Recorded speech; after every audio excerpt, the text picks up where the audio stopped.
If you haven't yet, please subscribe on all of our channels: YouTube, Periscope, iTunes, and now Spotify.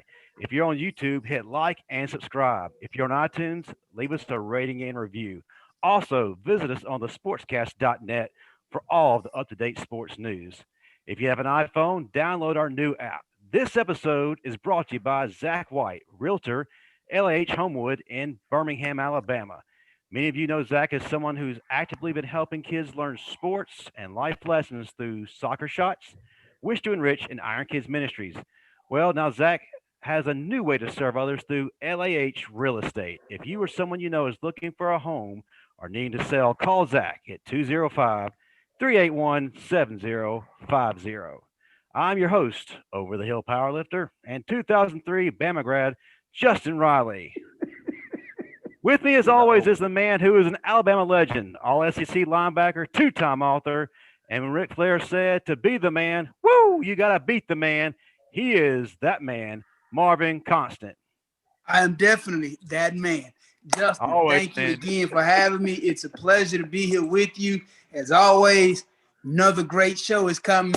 Hey, man, this is going to be a great one. Oh, it got to be a great one. It's a big week, SEC Championship week, and we got some great guests to help us out. Why don't you go ahead and introduce our guest to everyone? All right, so our first guest is not on yet. He's off doing whatever he's doing. We'll get his info whenever he gets here about what it was he's doing and why he was late. The one and only Mr. Kevin Lee, our second guest. He's also taking care of some things. You know, we'll get to his whatevers when he get here. The one and only Mr. George Teague.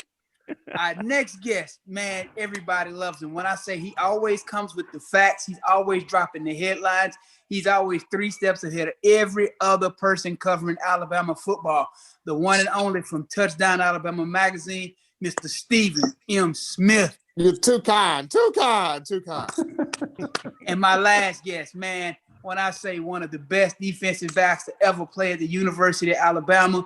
Right now, he's still being an inspiration to kids. He's coaching 9th grade basketball, got them running the wishbone offense in basketball. I don't know how it's working, but Antonio Langham.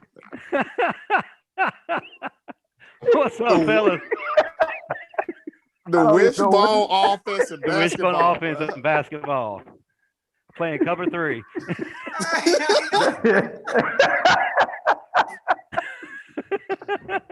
I don't know who let him coach 9th grade basketball. I'm still shocked. I don't know either. When they asked me, I said, "Look, I'm way out of my wheelhouse. Y'all sure that's what you want me to do?" So let me guess. The custodian, he was completely tied up. He just did not do it.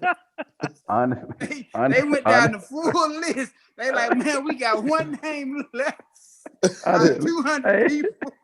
And the lunch lady was sick. Mama, honestly, the custodian, his son on the team, he cut to practice every day with his shoes. He practiced.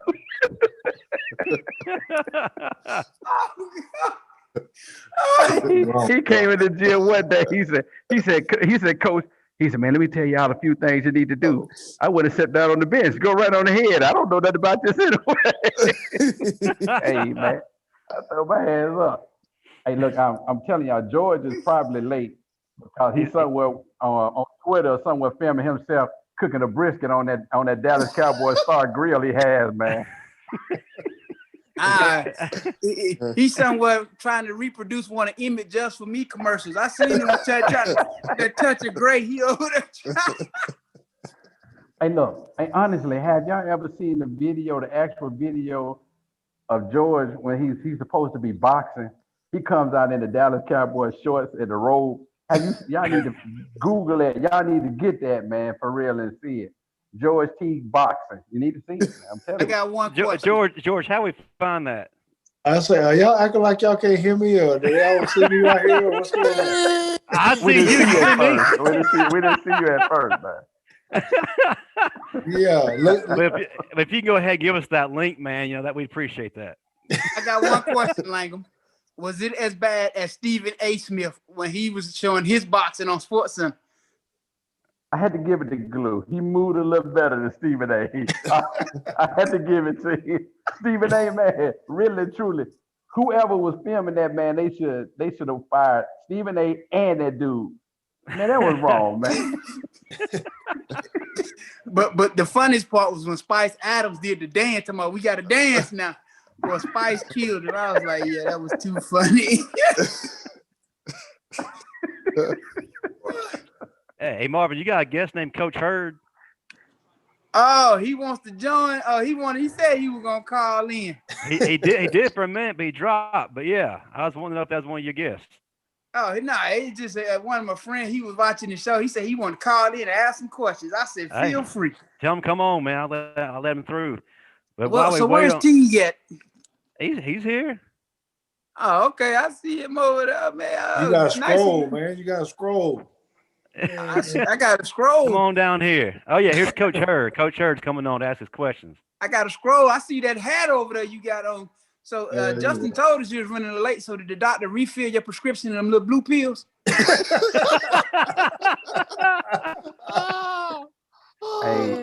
now, you don't need none of those. Hey, Glue, I'm gonna tell you the truth. The boy said you were getting the colonoscopy done, and afterwards you and the doctor was smoking a cigarette together.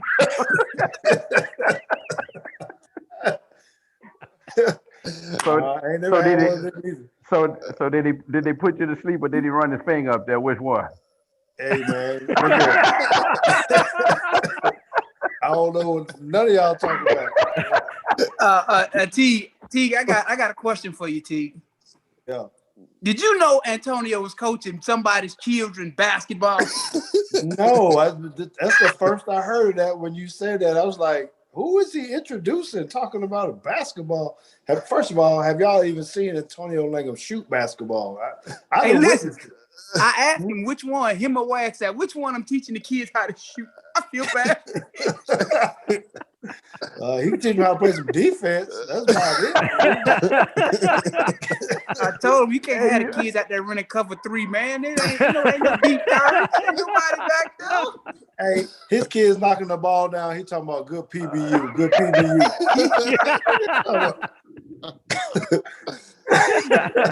he out there running cover 2, the paint wide open. Ain't nobody layups all game on him. Why that linebacker ain't getting back up? He trying to put in Tampa 2 on basketball. It don't work, man. Not the Tampa 2, bro. No, bro. He got the biggest person on the team running that middle of that field between the hands. Hey man, y'all got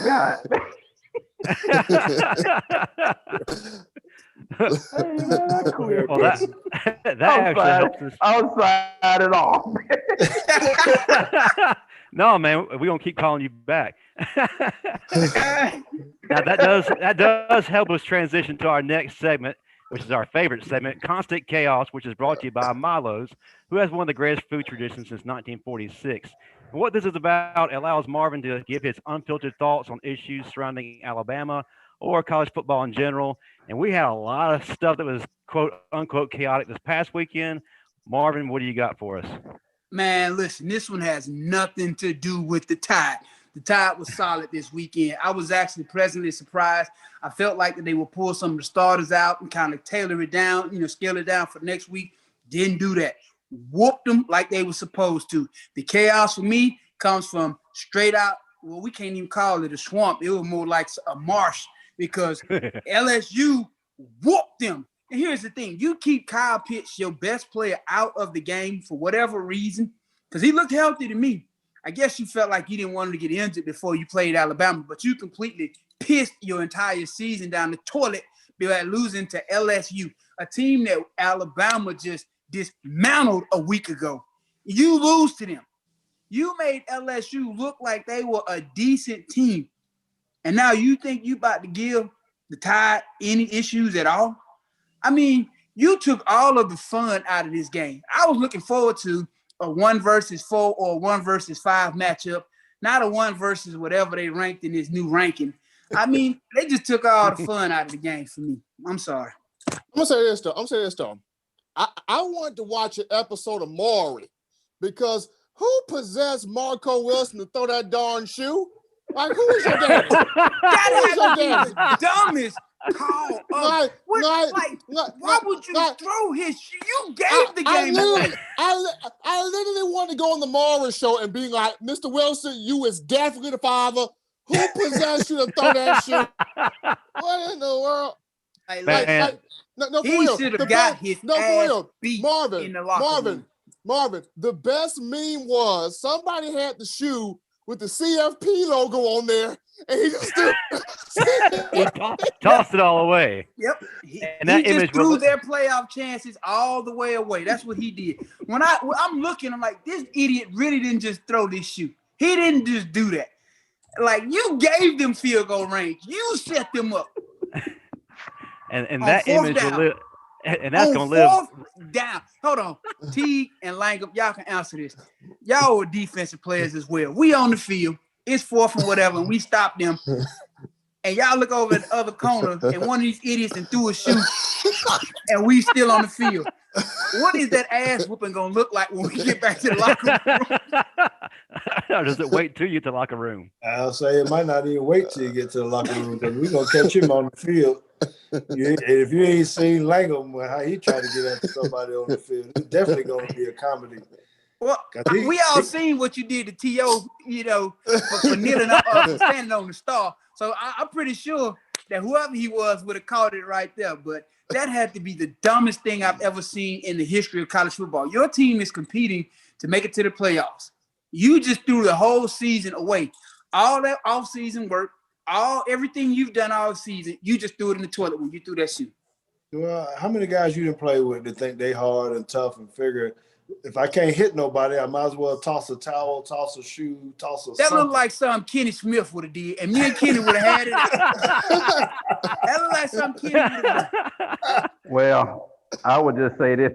It's something Willie Gaston probably would have did and giving you an explanation why he did it.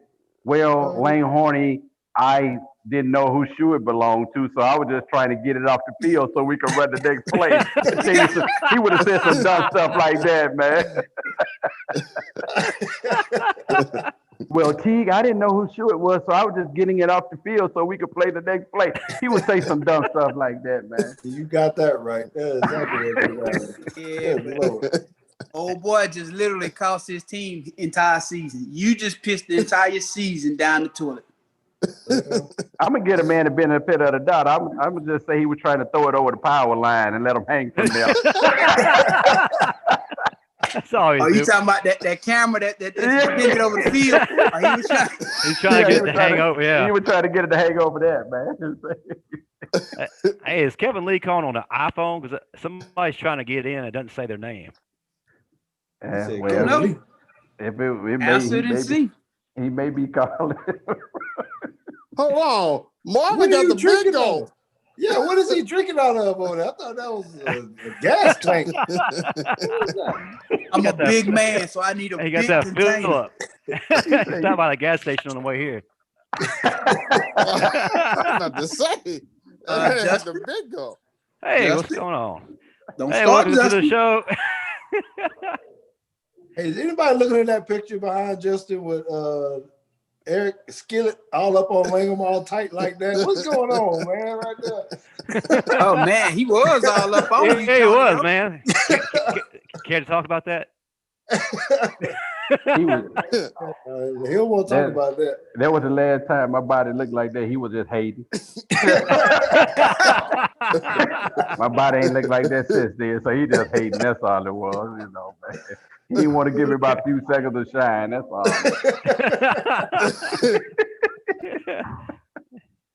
Good Lord. Well, we got iPhone 3 on the line. Tell us who you are and welcome to the Riley and Constant Show with Steve Brown when he gets. They don't know how to mute their phone. It might be Willie Gaston for real. It might be K. Lee. Probably K. Lee. Might be somebody calling from the flight deck telling Antonio that next plane about to land. You know what I mean? They're trying to tell him to clear the runway. Right. All he missing is them 2 orange sticks over there. He got them mufflers on here. Yeah, man. Where Yeah, is man. T.O. at? Where you at, Langham, for real? I just finished basketball practice. I'm in the hallway, No, man. you didn't finish basketball practice. You watched other people attempt to play basketball. What up, folks? What's going Walking on? into the gym. Walking into the gym so we can see the gym too, man. See, that thing. Let me quit. Y'all gonna quit playing with me, man. See, he had on finished the Oklahoma drills and he left. Help y'all out, man. Kay Lee, what's going on? Help What's y'all up? What's out, up, man. MC? Hey man, listen, Kay Lee, I gotta You ask see you the this gym back question there, too. man? You see that Did back you there, know man? that somebody let Antonio Langham coach basketball? Hey, I gotta get your take on this. Hey, Lee. You said Antonio coaching basketball? Yeah, he's at basketball practice right now. Hey, Actually. Hey, Lee, we ride Hey, together, man. we die together. Hey, he's a jack of all trades. And a master of none. I heard he got the playbook from NBA Jam. Y'all so wrong for that. Welcome to the show, Kevin Lee, man. Glad to have you here, brother. Hey, thanks for having me, man. Antonio, you like one of the people at the game, watching the game, listening to Eli go at the same time. Man, take the headphones off and just listen to the regular announcer, man. Got to hear Eli go. Listen to the replay of his interception. Touchdown, Alabama. All right, Yeah, y'all I'm are done. Let's get to what we got to get to. Real quick, speaking of that, is Eli back this week, or is he still out because of COVID? Nah, you got to be going Well, for 10 ask days. Tonio. Brother. He's listening to him right now. What's he talking about, Antonio? He got 8 more days to go, at least 5. And he got to take a hard exam and all that to make sure he's good before. So he probably down. So after JV practice, you going? But he'll probably get the same kind of treatment Coach Saban did. So he'll be all right. All right, Kay Lee, I got a question for you before we get started. All right. How bad did you used to do Langham and Teague in practice? Don't lie. Don't do that. Don't do that. Don't do that, Marv. Don't do that, Marv. Man? I'm I gonna can't sit even back lie and about enjoy that. this answer. Hey, Hold on before you answer. Because the last time they was on his show, they talked about how they used to dominate y'all and work y'all over. Go ahead. I actually got some DMs, Kaylee. I can show you if you'd like me to send them to you after the show. Hey man, to be honest, I mean, they were probably 2 of the toughest ones to get by and do things. So they'll send their little pupils over there like Willie Gasson and the rest of them will dog their asses out. So I mean, but Teague and Langham, they were 100% legit. So hey, I can't say nothing negative about them. Well, which one did you do the worst in practice? I can mute both of them if you want. Why he No, instigating? you ain't got to mute. I mean, Why he neither one of them. I mean, I got my just due some days, and they got theirs most of the days. Put it that Hey, way. tell the truth, man. Don't be modest. Listen. This is I an ain't open being platform. modest. I ain't being Don't be modest. Man. modest. It was Tell the hard. truth. It was hard to get by those 2. Believe it or not. I mean, they really took their craft seriously. How does that make you better as a player? Because I know that only makes you work harder.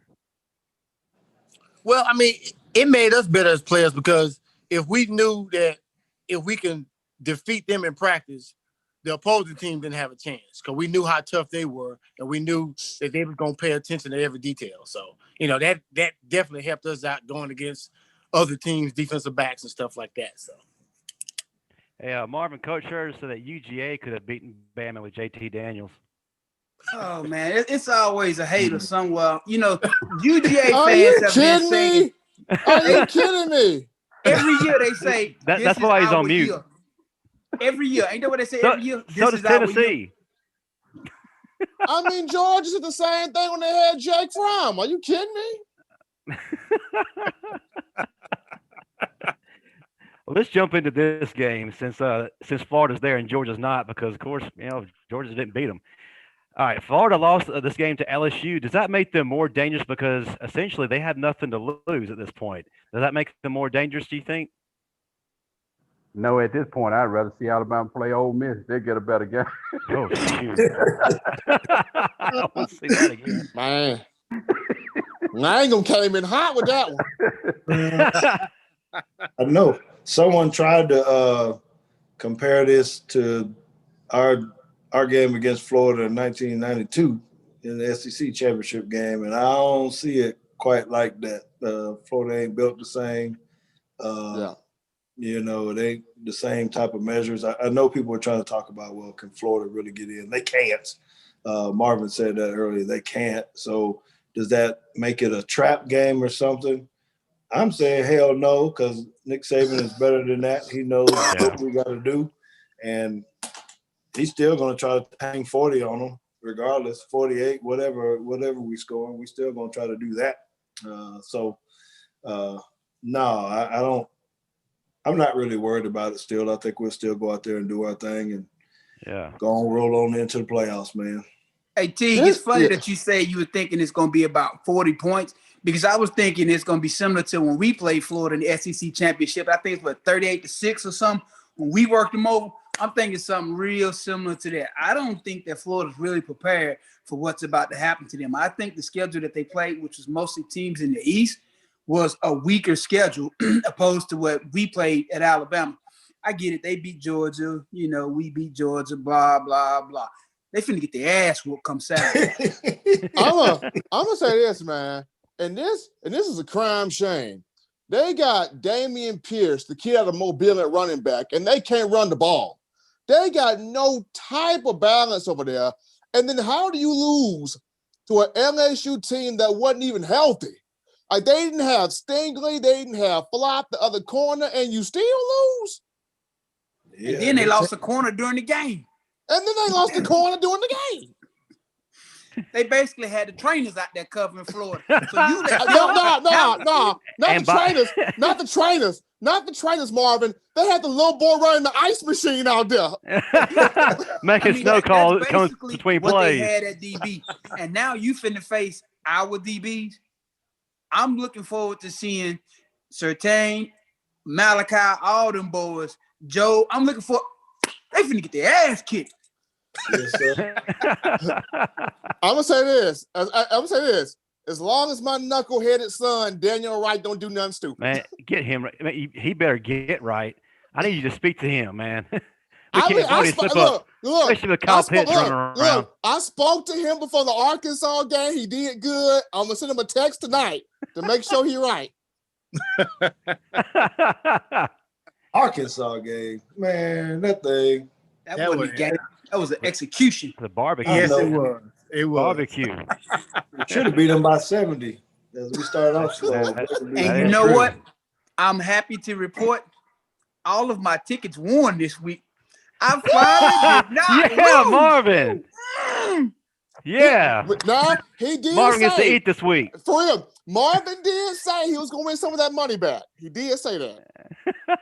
It took him 31 points. It took him 10 games. Hey, man, it don't matter how long it took me, okay? I won. That's all that matters. Victory right? to victory. That's right. Just like LSU beating Florida. That's right. Right. You're not going to rain on my parade for my little W that I finally got, all right? I got 3 W's, actually. I got 3.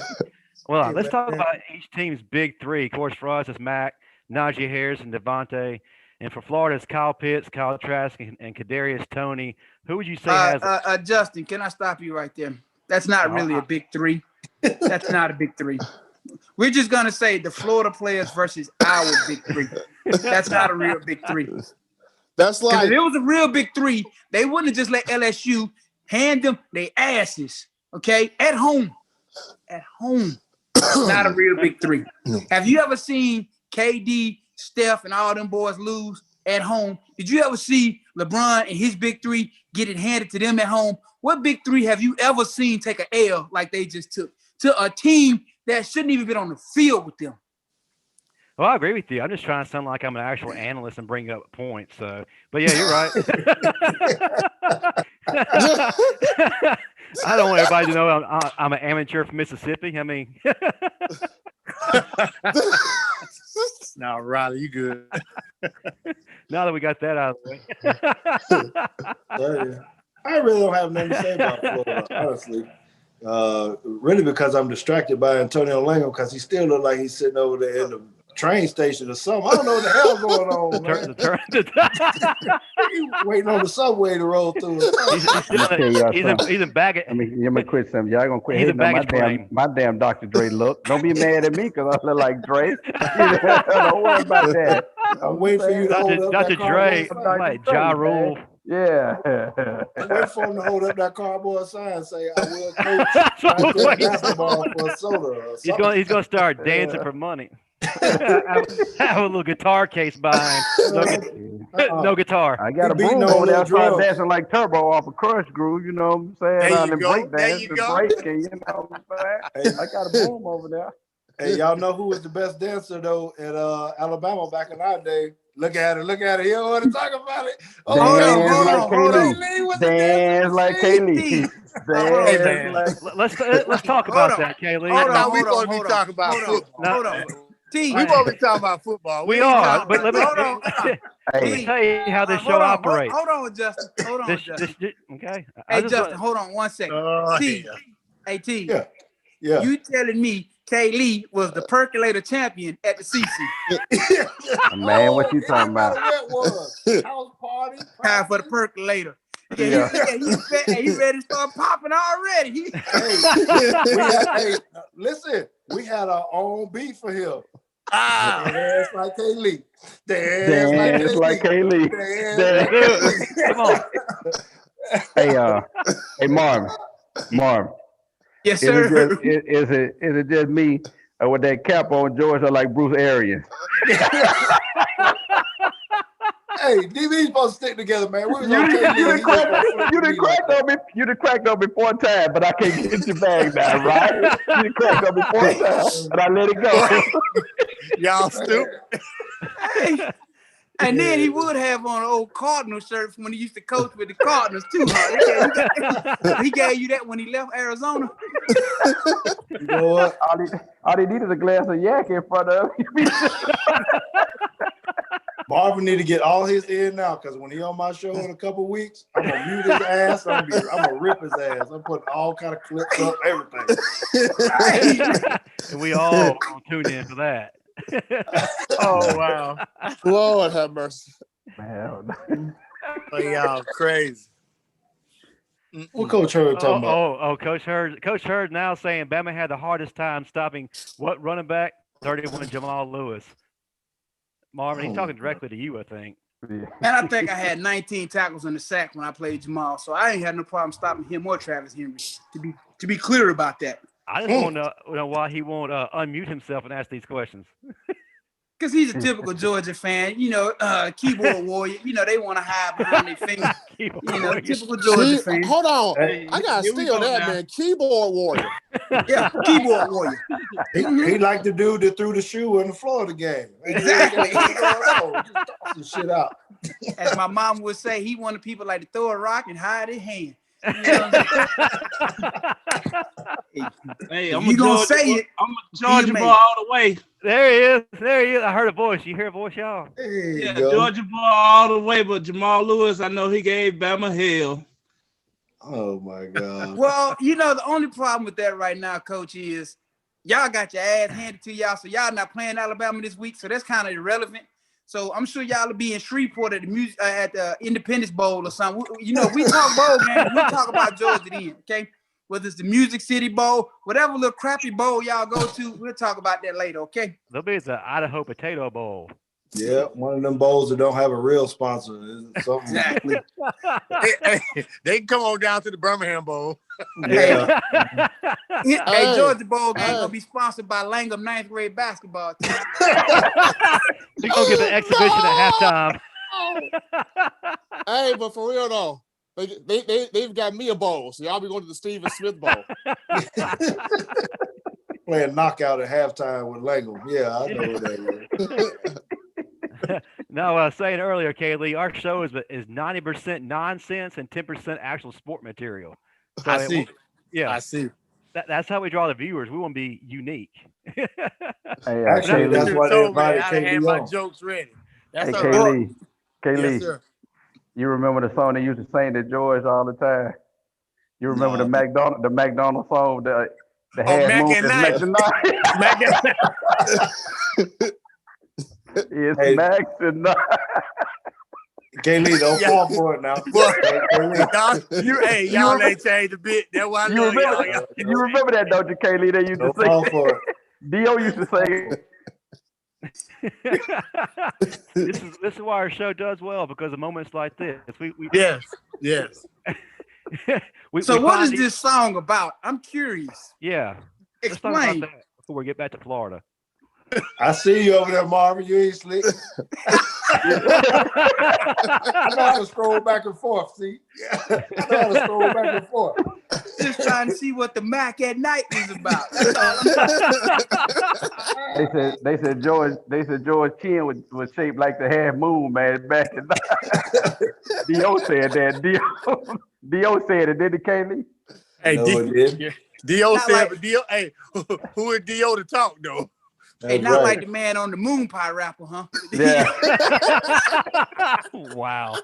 They said Langham got a plate in his bottom lip. So, what different? What you say, Teague? What tribe Tonyo from? They're from Nigeria somewhere. Yeah. Y'all ain't got it. Y'all crazy. Tonyo, you gonna take that? Y'all Hey. see Marvin instigate. Hey, Kaylee, and this what y'all do. This what y'all do. Have Marvin to send y'all a copy of his book. Mhm. He had I've already asked him to. I asked him to give me a copy. He said they got made- 4 pages in it. They got number pictures and 4 pages in it. and they all 40 pages of him nude. Yeah, you have to buy a premium membership to get that too. So Justin? Yeah, Justin? And It it's a puzzle book. And It it's is a a puzzle book. and if you turn to chapter 12, which is page 12, Keith Sweat starts playing. Justin? See? Hey, Justin. Well, Steve Brown's not on, so I have to pick up where he's at. Hey, yeah, y'all better be glad Steve ain't on here. when you get to the end of the book, D'Angelo started playing.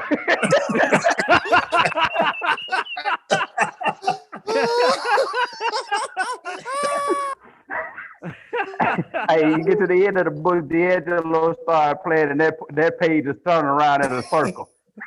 Don't you need to be out there doing hat and hand drills with your team or something?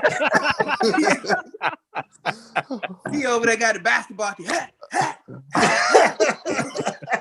You're playing basketball, Tony, okay? Not Oh, Man, something wrong with y'all. Man, I gotta hear that. my head hurts so bad, man. What's wrong with y'all for real? Y'all play too much. Oh well, y'all play too much. I thought we was talking about some SEC something on here. That's man. what I That's thought. what I came off with. yeah, we Don't supposed to talk be to talking about this Alabama-Florida game. But then Antonio got a sidetrack. Now you gonna put it on me. You gonna put it on me. While he's waiting in the baggage I'm gonna claim. mute myself. I'm gonna put myself on mute. How about that? I do have a question for George, a serious question. I wanted to ask, it seems like we have a second coming of you and Malachi Moore. What do you like about this young man? Okay, since you be truthful about this one and kind of being serious, I do appreciate that because I really do think he's a really good DB, and I ain't being biased because he got on the 13. That do make him smart because he got on the number 13. But the way he plays man to man, breaks on the ball, I mean, it's just he's got a hit, man. You can tell he got some shit in the tank. He's aggressive. He always trying to take the ball.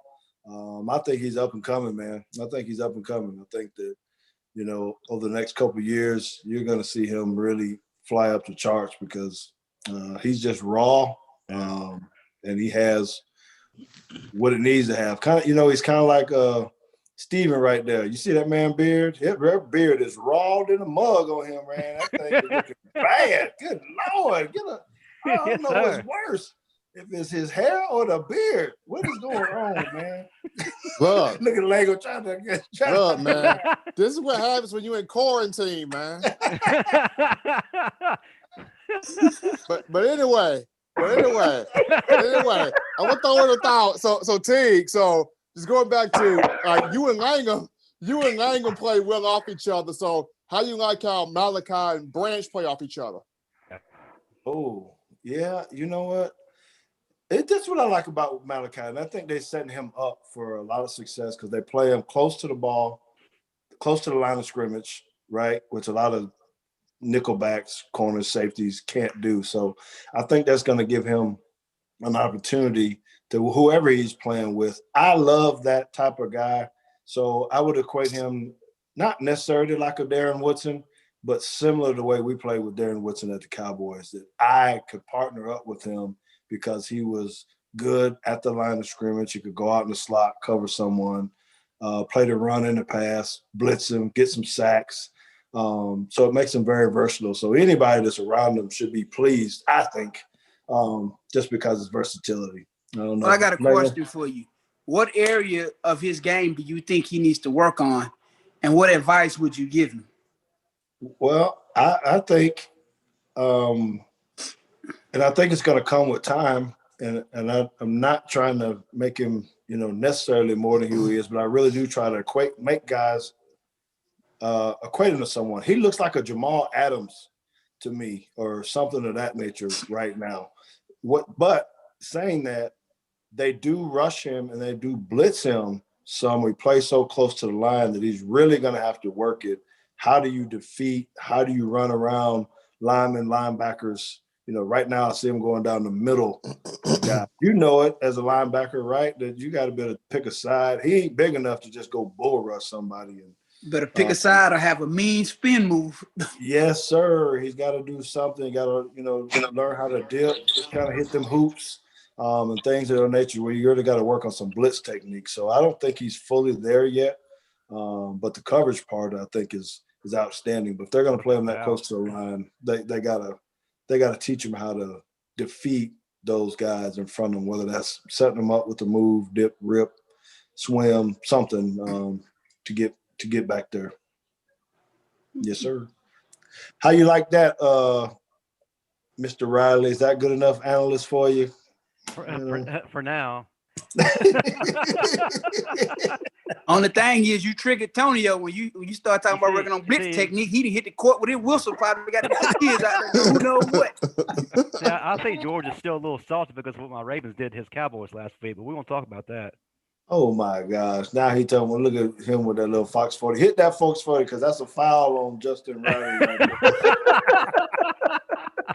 Because the Ravens got lucky last night, is what happened. Yeah, I agree with that against Antonio's Browns. Oh man, listen, it was some people who was mad last night. I got some friends who pissed off right now. That safety on that last play cost a lot of people I know a lot of money. Ooh, it was some people that were mad last night. I bet. Now, Marvin, were you included in the money loss? I don't bet on NFL games. Okay. I don't watch enough NFL to bet on it. So no, I don't bet on those. Okay. Just want to be sure, Steven. So you got a lot to say to me. You ain't say nothing when Teague was talking about that little molded chin strap you got on over there. Look, man, you know what? I didn't take it personal. I can't, boy. Listen, man. So, but you gonna come for me though? See, that's what I'm talking about, man. Because I care about you, man. Care about your money though. It's all about look, not about your money. Now, Kevin, this wide receiver group is getting a lot of attention this season, and rightfully so. But you guys had a tight wide receiver group. What similarities do you see between this group and your group? Well, I would say the communication part. When we see something open, they make sure that the quarterback knows, and we make sure that the offensive coordinator knows. But with this group that they have now, man, I mean, well, minus Waddle.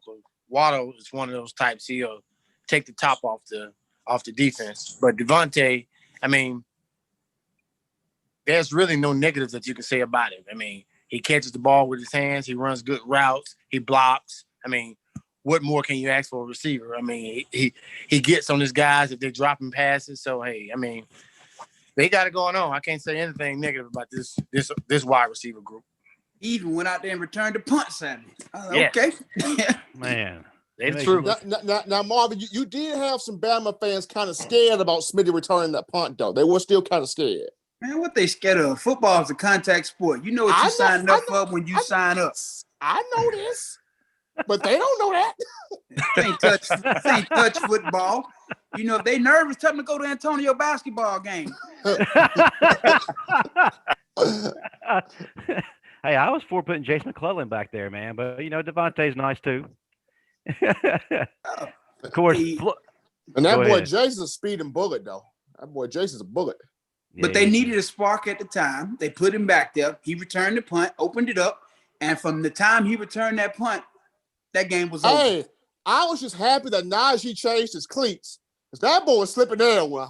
Man, that field was awful, man. Yeah, it was awful. Yeah, that field was I mean, I ain't never seen anything like that before. Yeah, K. Lee, Teague, Tony, y'all would have had trouble planting them old Nike Sharks out there, boy. The moldy Hey, man, we want them Tiempos, man. Hey, them Nike Sharks came out. Y'all thought y'all was doing something. Hey, man. I don't even know what them little black soccer shoes I was wearing. And then Tony always wanted to wear the low top one like he going to the club. Like, yeah, put on a 3/4 or something. He sure did. Yeah, he always out there in the low top like he got somewhere to be. Man, you playing football. You better protect them ankles. Tell you something. I was wearing the best cleats in the business. I was wearing those screw-ins, them Nike Barracudas. That's what they were called at the time, baby. Cadillac or foot. Cadillac. They were screw-ins, man. I'm telling you. Hold they were screw-ins. on. Did Langham flip the skull cap up? Yeah. Uh-oh. I'm a G right now. Yeah, G.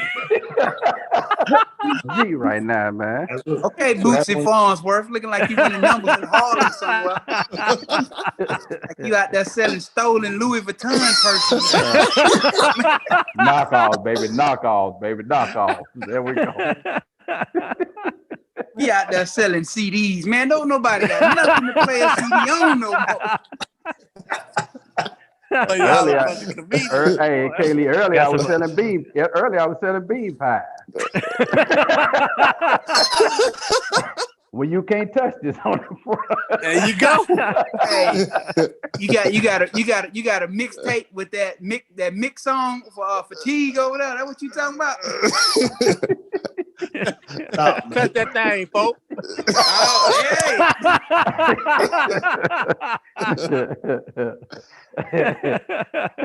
Oh, That was something else. Kaylee, that's what they say Marvin be doing at Atlanta. We walk around with his shirt off, talking about touch that thing, folks. That's the name of his next book. That's your last one, just know. Touch that thing, folks. That is your last one, Justin. And here's the problem. Here's the problem, because I really need to sign out, but I'm afraid once I leave that this gonna be the George Teague roast, and I ain't even gonna know what's going on. We'll send you a link to the playback. We'll send you a link to the playback. I got your back, T. Man, you good, because you ain't like Rudy Giuliani. You let your Justin me dry before you came on camera. You good. Ain't nobody gonna say nothing. Hey, but seriously, George, before you go, preview your show tonight, and then tell us what's going on with you and how we can contact you on social media. Yeah, I appreciate it, man. So yeah, I got to get off and try to get ready for another segment of Teague's Take. Starts at 8:00 Central Time. Teague's Take. You can find me on social media there, or Teague Football. That's my personal one. Teague Football on Instagram, Periscope. Twitter and Facebook.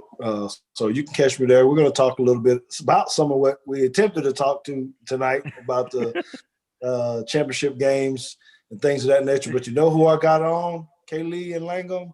Who that? I got Mark McMillan on tonight as my guest. Little Mighty Mac, Little Mighty Mouse gonna be on tonight. Talk about little football and all the cooking and grilling that he's doing right now. Oh, yeah. You talking about grilling with? Hey, George, before you go, I need to ask you one question, man. Yep.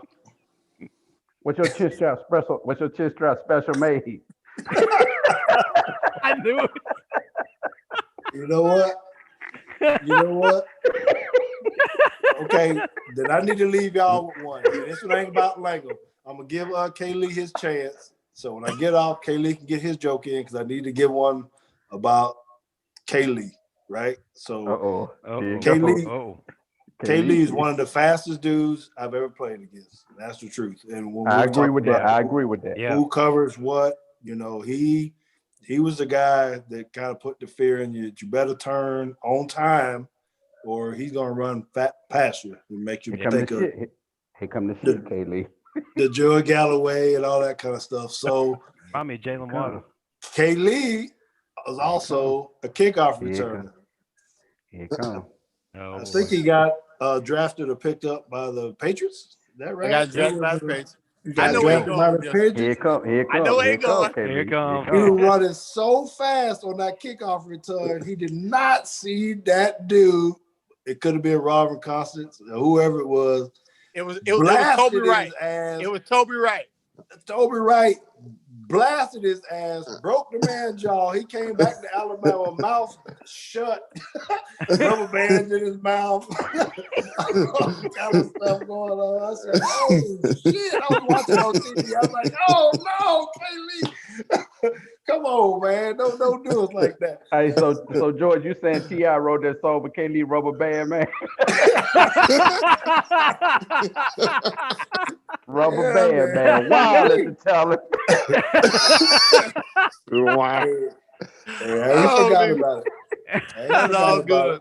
Hey, Kaylee, that's just wrong, man. That's just wrong, T. Hey, I learned my lesson. I'm good with it. But hey, that goes in to show what kind of good friends we are. How we really love our teammates because I know he wasn't thinking anybody even thinking about him getting his job broke.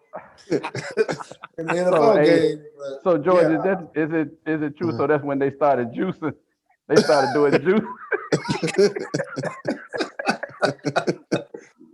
He couldn't eat no solid food, so they had. He was juicing. You're right. You are absolutely right. Hey man, y'all quit asking Teague questions. He said he got an hour for his next show, and judging by that hat, he gonna need about a 30-minute power nap before he starts.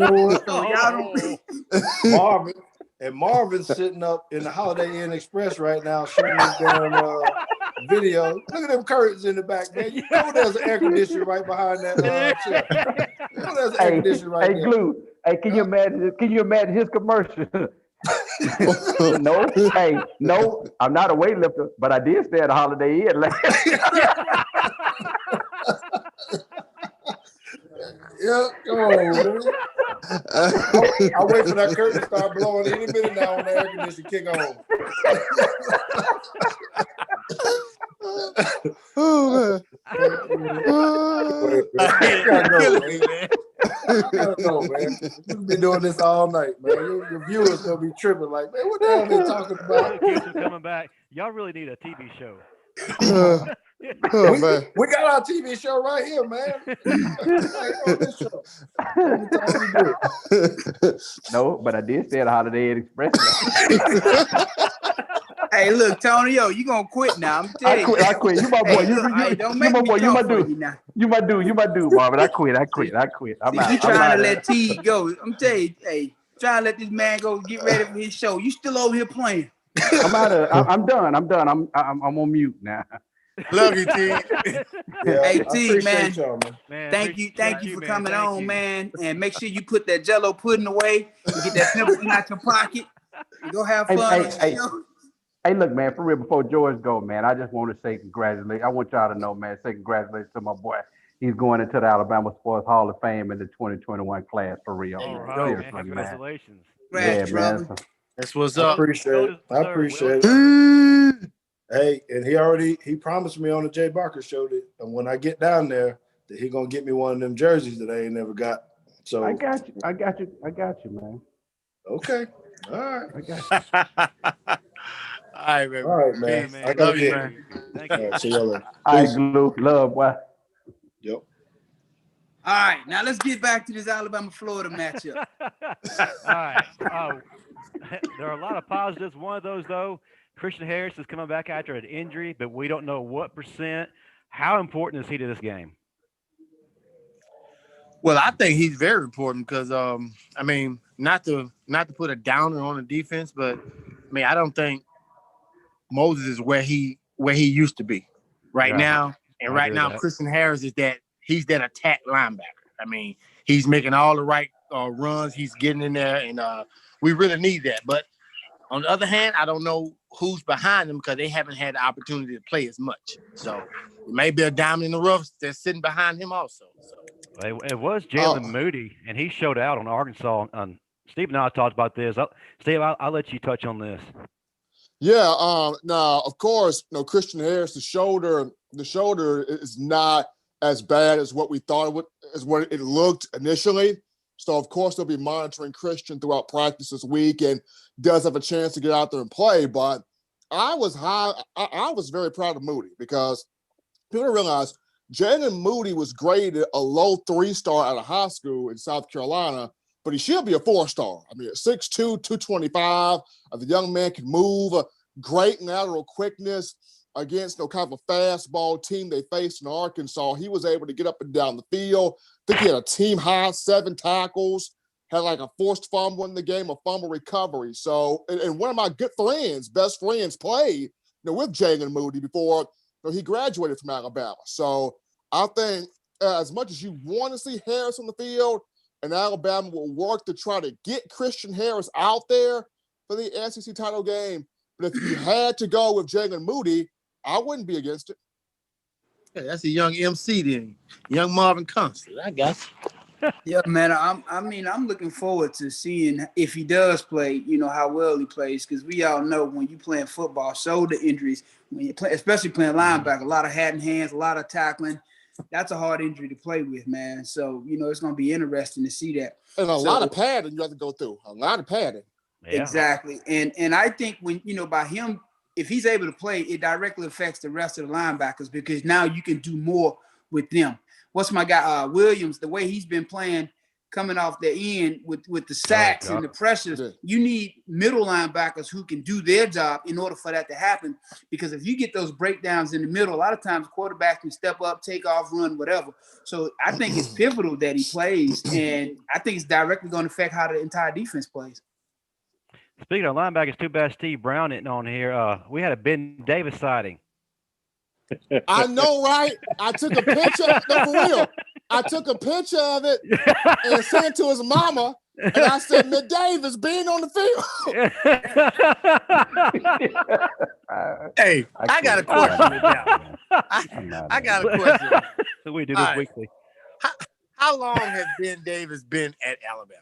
I think he's a doctor now. 18 years. 18 years, man. I think he started with.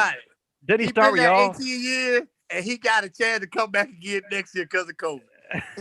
Yeah, he can come back for one more. Wow. By the time he's done, he'd be Professor Davis. Hey, No, his best bet for real. is to call. No, for real. For real. He already is. He already is, dude. He already is.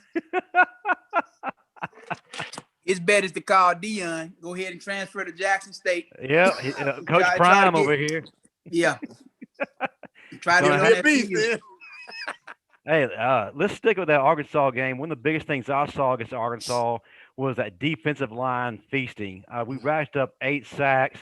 Can we do the same thing against Florida? Go ahead. I think Florida's offensive line is a lot better than Arkansas's line. So, and the fact that you have Kyle Pitts, that tight end, he's a release valve for that quarterback. So that ball is going to come out a lot faster. He's not going to be sitting back there waiting. He knows who he wants to get the ball to, whether he's single or double coverage. He's going to throw that ball to Pitts regardless. So I don't see him holding the ball as long. So, and if he's getting rid of the ball, that's definitely going to impact how many sacks we get. We got a statement from the audience. Apparently, she's liking what we're showing on our video. She says she needs more of it. So I guess we're doing something right. Okay, so on my end, Justin, on my end, I don't see the 8 sacks. I don't see 8 this week. However, I do see between 3 to 4. From Chris Allen alone. When not from Chris Allen, I see 1 from Chris Allen. I see 1 from Barmore. I think Will Anderson gets 1, and there could be a shared sack between Byron Young and Fadarian Mathis. And they've been playing amazing as of late. It's like they feed off each other's energy. So it's amazing watching that team together. Now, I was proud. I don't know what got into DJ Dale, but the Arkansas game was probably his best game of the year. Yes, it was. Oh, yeah, without a doubt. Now, we mentioned this earlier. One of the biggest glaring differences in these two teams is the running game. Najee Harris has Florida's leading rusher beat by 643 yards. What factor is balance going to be in this game? I mean, I don't think Florida has a running game at all. So I think they use the short passing game as their running game. Then number 1 is their running game. They're going to give it to them on bubble screens. They're going to get it to them as quick as possible. So that's their running game. So they're prepared to throw the ball 60 to 65 times. Absolutely.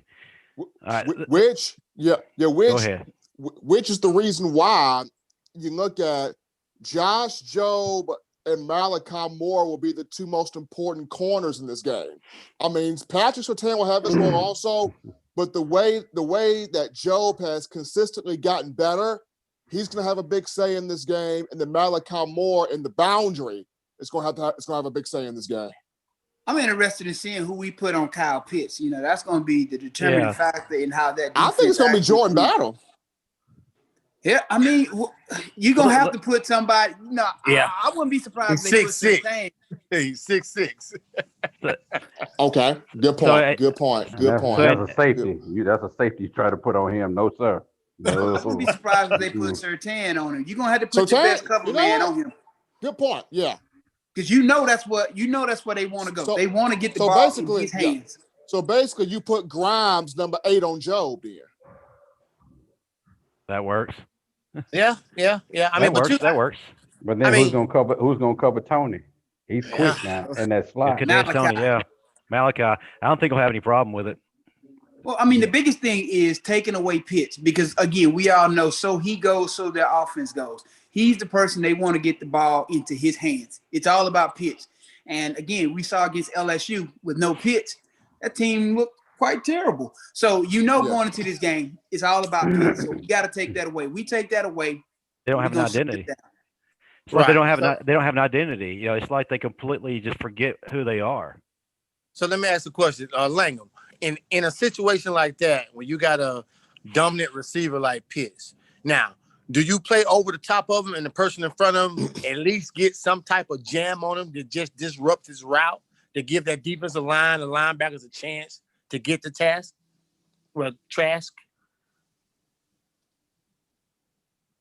I don't know if you could try to double cover him, but then you're going to leave somebody exposed out there. But, our corners are pretty good. So maybe we can we could probably either put right over the top or we play a lot of what they call mod defense. So what we'll do is probably play a lot of outside leverage on him and feed him to the safety. So it's a lot different when you're playing outside leverage with your inside guys, with your star, and you got your safeties playing inside leverage.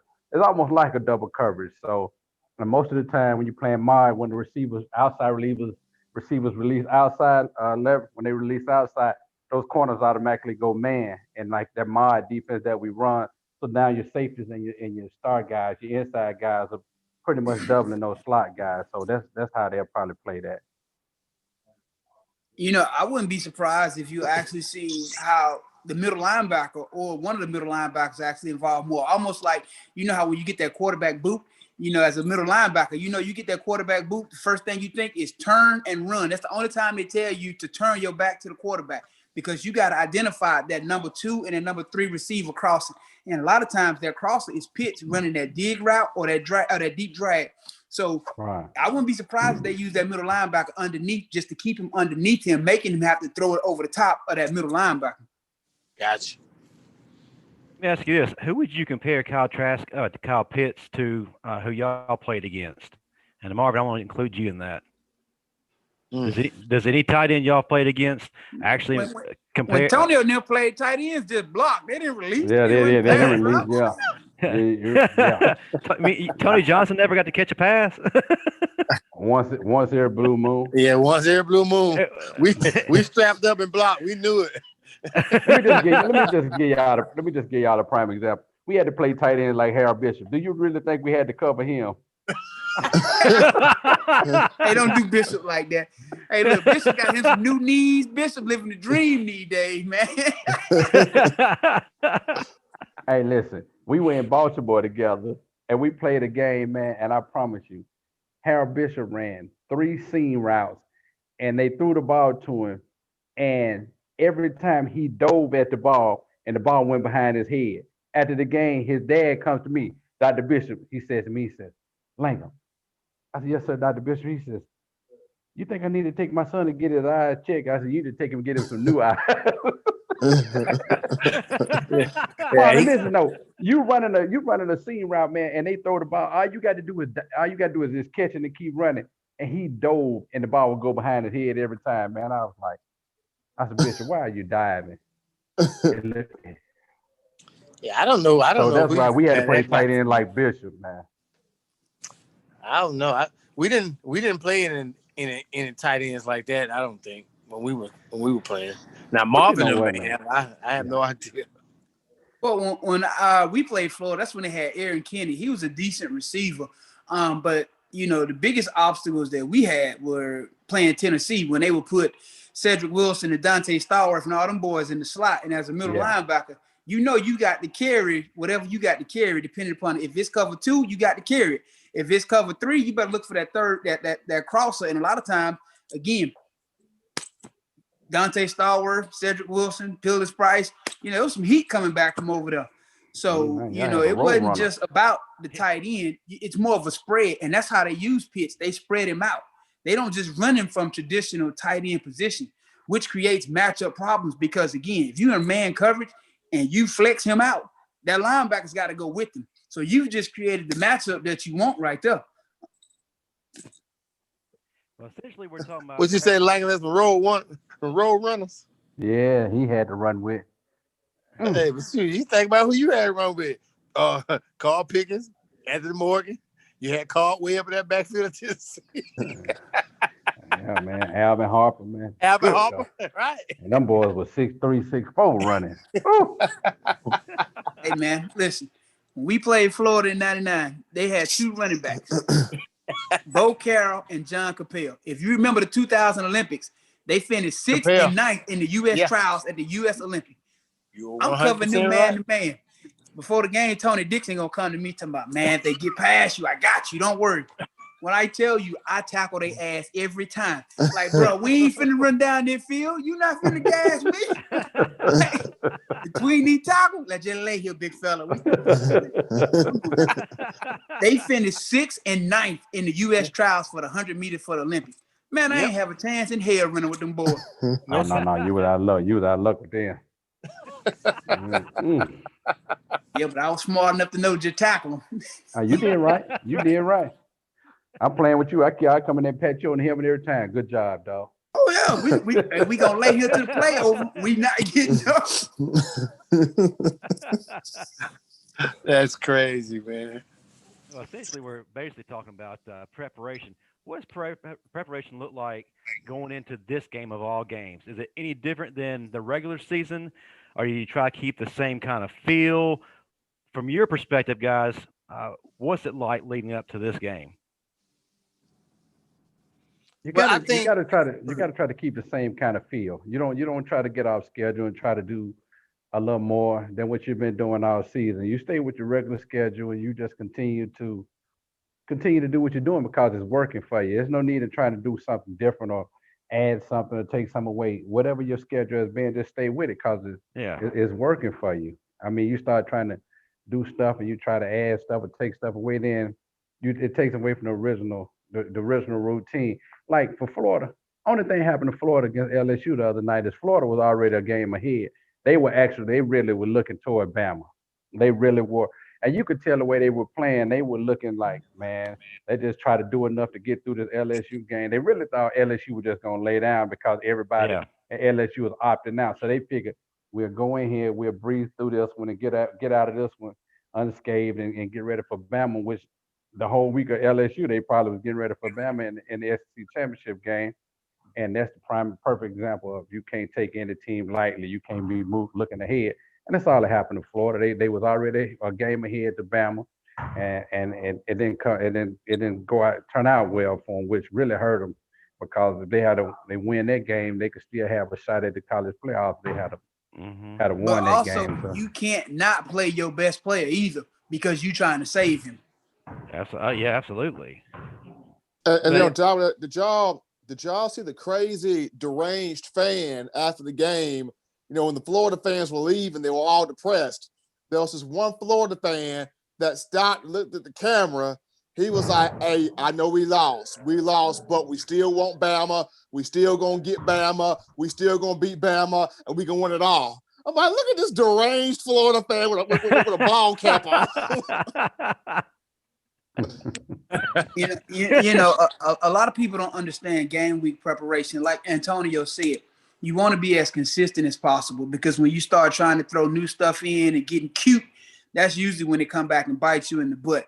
Do what you've done all year to get you to the point that you're at. Again, don't start mixing it up. Don't start trying to be cute. Use your strength as your strength, okay? You know what you're good at. Do what you're good at. Don't try to reinvent the wheel when it's almost the end of the season. And I agree with you 100%. I mean, as we all know as players, every game or certain games mean more to each other. Now, this game going into this preparation, all right, this is the first check they can check off their list. We want to be SEC champions. So this game means a little bit more.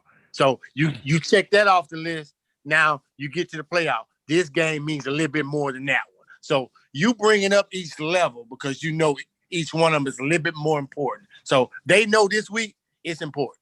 So they focused on it. And they also know that when you play at Alabama, you play to a standard. You know, so this isn't new to them. Everybody on this call played in the SEC championship game. This isn't new to Alabama. This is what we do. So you can't let the stage be too big for you when you go to Alabama, because when you go to Alabama, you know what you're signing up for. Exactly. You're right. You expect to be in this game each year. Oh, absolutely. Exactly. So let me ask you guys this question. Go ahead. I'm sorry. Go ahead. No, go ahead. Go ahead. My question I want to ask you guys. So Ohio State is put in the conference championship game. They win that, and then just say Bama has to face them in the first round of the playoff semifinal game. Do y'all agree with Ohio State being there, or y'all think they shouldn't be allowed to be in it? I don't think that they should be allowed to change the rules this late in the game to allow Ohio State in. I get it. It's a pandemic. It's COVID. They can't help that their games were canceled. We get that. But at the same time, you've only played 5 games. So who's to say you wouldn't have lost the game had you played more than 5 games? And the 5 teams that you played were trash with the exception of Indiana, who almost came back and beat you. Right. So I agree 100%. I don't think they should be considered for the simple fact, like you said, they played 5 games. These other teams have played 10. We have more chances to lose. You have more chances for injuries. So you come into a playoff game or this conference game fresh. You know what I'm saying? Yep. You haven't had to go through the rigorous part of a season, body hurting. Now we got to get out here and now here you go, road runner, just running in. We're like, God, no. Because they hadn't had that type of competition and played that season. Because they started in late October? Correct. November, and we started in September? That's one of my points in this. If they have an issue with not playing enough games because they canceled them, they should have started playing when the SEC, ACC, and Big 12 started. I mean, you would avoid the whole issue, and we have no problem right now completing our season. My second, and now if Ohio State does get in, which I disagree with wholeheartedly. I think Texas A&M should be in there before them, simply because of their schedule. But talking about being fresh, it's still fresh in our minds that playoff loss a couple of years back to Ohio State, and that's in the Justin, final. don't ever remind me of that again. I still have I'm going to remind you.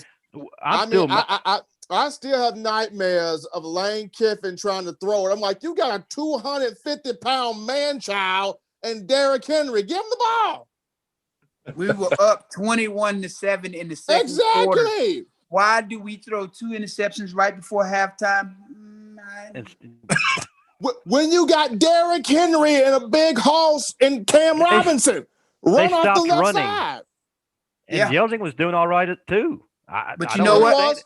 But you know what, Justin? That's exactly what I said. Don't try to be cute and fancy. Do what you've done all year to get there. That's right. Feed that beast you got back there. You see, they still feed them down the league, ain't they? Yeah, they do.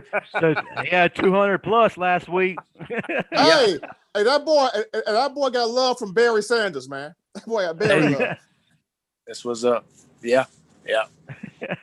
I mean, quality is kept, man. I hope Northwestern pull an upset, just drag their asses. It could happen. Don't be surprised if it happens. Northwestern is Northwestern drag decent ball. Ohio State. Man, stop, man. Northwestern been playing some decent ball this year.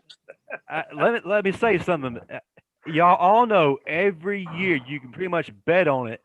Ohio State always pulls what I call an Ohio State, and they blow it against a team they had no business blowing it to. And it could be very well Northwestern. Honestly, I wanted to see them play Indiana again. Indiana should have beat them. Indiana went down 28-7 before the half and end up losing that game with 35-42. Yeah. Oh, Indiana, if they hadn't had all those early turnovers, I think the moment was just too big for Indiana in the beginning of that game. And they did a lot of things that were uncharacteristic of them. They went to halftime, they adjusted, they regrouped, they came back, and they lost that game by 1 touchdown, winning the halftime down by 3. If Indiana played Ohio State again 10 times, I think Indiana will beat them 9 out of 10 times. Well, I tell you what, y'all need to blame Dabo for that ass whooping Northwestern about to take. Why we got to blame Dabo for that? Dabo did not help Northwestern out at all. Yeah, you heard all the comments Dabo made about Ohio State. Man. Go back and look at all the comments Dabo made about Ohio State. He said they shouldn't be there. They shouldn't be there. I heard it. He said a whole lot. I heard it. He said a whole lot. You need to get your boy, man. He can give some sound bites every now and then. And my problem is this: Dabo need to worry about Notre Dame. See, but you know what? He made another comment that they talked about it today on the radio show, saying that he was trying to make a plea like, well, if we were to lose to Notre Dame, we still should get in with 2 losses. What? But you know what though, Kaylee? If they beat Notre Dame is going to end up in their 4th spot. Yeah. They're going to have to play Ohio State. Yeah. So, I would rather play Notre Dame that first game than Ohio State anyway, because Notre Dame always trash. You back in 2013 with that Manti Te'o and all that hype. The fake girlfriend story, he wanted the emotional plea. He's still looking for her, ain't he? Was she in the stands? I couldn't see her. Hey, listen, man. These cats will do anything to take the heat off them ass whoopings that they take from Bama, okay? So, again, I was much proud to play them. Hey, Justin. Hey, I saw old girl at Costco last night.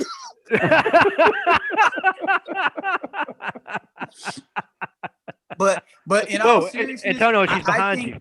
In all seriousness, though, I think that first game, I would rather play Notre Dame than Ohio State, because again, Notre Dame's played a full schedule. They're not out here fresh like Ohio State off these 5 games that they played. They just basically played a preseason. Everybody else played a full season. So I would much rather play Notre Dame than Ohio State that first game, because in that again, same token, they haven't played anybody the caliber of an Alabama. Nobody. at all. I mean, they're basically playing Hogwarts and West Texas Library College. Yeah. Nah, man. They basically playing against Weenie and the Butt. I get But I'm looking forward to it. So honestly, I want to see Clemson beat Notre Dame so that they have to play Ohio State that first playoff game. Because I heard some of Dabo's comments. So hey, there's only one way to settle it on the field. Right. So, Hey, now let me ask you a question. Now, if Clemson beats Notre Dame, and just say they beat Notre Dame by 17, 18 points, does Notre Dame get in over Texas A&M or a Cincinnati? Ooh, I think that Cincinnati, yes. A&M, I'd have a hard time agreeing with that. Well, here's the thing about that. You make a very valid point because you would then have to look at Texas A&M's one loss versus Notre Dame's one loss. Notre Dame's one loss would come against a Clemson team that they beat earlier. So Clemson would end up being number 2, number 3, or Texas A&M's one loss to the number 1 team. So who has the worst loss? That's what you would have to ask yourself at that point. So on paper, I would say Texas A&M should be put ahead of them because they lost to the number 1 team, who's clearly the number 1 team in the country, who dominated everybody they played, with the exception of that Ole Miss game. We know that never happened. But for Notre Dame to lose to Clemson, when you beat them the first time without their starting quarterback, so that's almost like a gimme win. You beat them, but they didn't have their starter. So can you really say that win was impressive? Right, and that's what I'm saying. All right, you beat them without their starter, and you still had to go into 2 overtimes at home. But now you get drilled on a neutral field. I think they beat Texas A&M. Texas A&M should be ahead of them. Yeah, I agree with that. That's what I'm saying. Because in theory, if Trevor had to play, they'd have got the ass whooped twice by him. I'm with you. Yeah. I'm telling y'all, man. I'm telling y'all, if the NFL don't get you a Pantene commercial, bro. Say what? Do what? You cut That out, man Steve. got some serious hair. What is that? I was saying he give him a Pantene commercial. Yes, sir. Oh yeah. He gonna get a Pantene commercial. You're right. Oh yeah. Oh, you talking about Trevor. Trevor Lawrence. Yeah. Thought you were talking about Tonio over there, man, with that hat on. No. I thought we were done, Marvin. I thought we were done. You said we were done. I didn't know what Steven was talking about, man. I was just trying to figure it out. Okay. Well, he was cutting out, but guys, you played in the first SEC championship. What message did Coach Stallings communicate to you guys in that locker room? What was that locker room like before the game? He said, "Hey man, we're undefeated and we ain't won a thing." He sure did. He sure said that. I believe that. Hey man, we're undefeated. We ain't won a thing. And we got to go out here and play a good Florida team. If you guys, we can go out there and win that when we on our way to New Orleans. And Coach Stallings didn't say much on Saturday before the game. He said everything on Friday nights. When the best part about Friday night wasn't the movie. It was that meeting room when he would ask all those questions. Hey man, listen here. Whatever movie we watched was gonna lead to the questions he had. Okay, so we come out in 21 personnel and we go slide right. Roosevelt Patterson, what other plays we run out of this formation? Roosevelt did. Didn't have a clue. And the boys would have no clue. Then Coach Stallings would holler, "Hey man, how in the hell we expect to win a ball game when y'all don't even know what to do?" Hey, Kaylee, it would be the best thing. Hey man, we come out in this formation. Hey, David Palmer, what are the routes we like to run out of this? Then he'll think about who he asked. He'll be like, hell, I don't even know why he asked you. Who else knows? Hey, but it'd be so funny when he asks those questions, but he'll tell Jay right before the game, hey, you got any type of problem, get the ball to number 2. That's it. That's it. Hey, don't let the offense be having a problem that day. He'll go to Mal, whoever. Hey, Mal. Hey, just do yourself a favor. Just put damn number 2 at quarterback and let him go. He ain't lying, man. He ain't lying. But hey, in that locker room for that game, man, I can honestly say we were very motivated and ready to play that game. But at the same time, we knew in the back of our minds that, hey man, y'all know we playing the old ball coach. And last time we played them, they put one on us pretty good, 35-0 in the swamp. So we were looking for revenge, but at the same time, we knew they had the athletes to get at us. So I know that game was on your mind all year. Oh yeah. How y'all get beat 35-0? I say they put one on us. They put one on us. Who was that? Riedel Anthony, Ike Hilliard, all them boys? No. Yeah. Yeah. Jack Jackson, Willie Jackson. Yeah. All them cats, man. Has Coach Stallings ever heard your impersonation of him, Tonio? He's heard everybody impersonation of him. he's not shocked at anybody's impersonation of him. He's not, man. So let me ask y'all this: when y'all played them for that rematch in that SEC championship game, what was the focus going into the game? What was that like? Knowing that you just got beat by them the last time you played them, what was that week like leading up to that game? What was that focus like? Knowing what the stakes are if you get past that game. I mean, the concentration was very high on offense. We knew, like, hey, our strong point is run the football. And we're going to run it until they stop us from running it. Because we knew we had a good offensive line, and we knew we had them 3-headed backs back there with Lassick, Sherman, and Chris Anderson.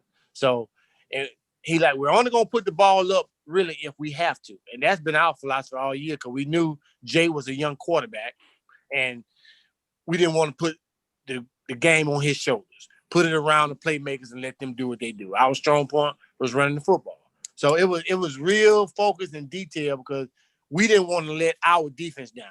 Our defense had the mindset of, it don't matter. If y'all get the ball up on the 1, their mindset, they're not getting in. And that's the way they practice all year long.